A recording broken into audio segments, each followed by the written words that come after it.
So it was a one-over round for Rory McIlroy in the end. Let's hear from him now. Well, Rory, your first competitive round around Royal Melbourne, that was about as tough a conditions as you can get out there. A bit of a roller coaster day. How would you assess it? Yeah, well, you assessed it very well. It was a roller coaster day. I felt like any time I made a birdie or two, I'd then make a bogey or two, and it was just it felt like one of those days. It was like, okay, what side of par am I going to finish on?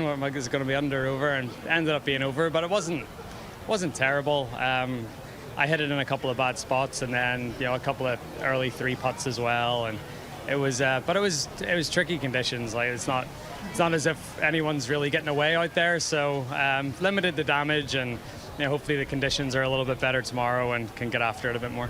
Can you elaborate on the challenges of the approach shots in there? Because it felt like to me it was a 2-3 club wind, and it almost didn't matter how far you hit a certain club. It was really just all by feel. It was. I think the tricky thing with this north wind is there's a lot of heavy crosswinds, and depending on what you want to do with your shot, that crosswind can hurt it or it can help it. So depending if you want to ride the wind or fight it a touch, and then because the fairways are so wide, the angles then become where, okay, if I was in the middle of the fairway, the wind would be helping this shot, but I'm on the left side of the fairway, so it's actually going to hurt it. And I got caught out a little bit at times out there today.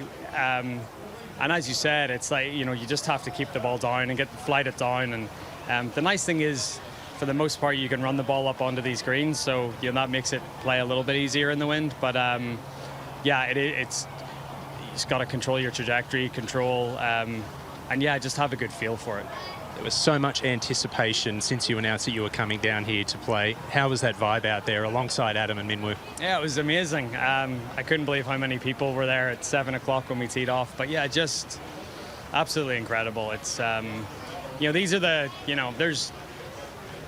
there's events in golf that just mean a little bit more, and I think everyone in Australia takes so much pride in their National Open, and you can really see that and you can feel it. So yeah, honestly, it's a pleasure to be here again. It was great to play with Adam and Minwoo. They played really nicely, and I'm looking forward to getting out there again with them tomorrow. Well, on behalf of everyone in this country, thank you for coming down, and thank you for putting on such a good show. Appreciate it. Cheers. Thank you.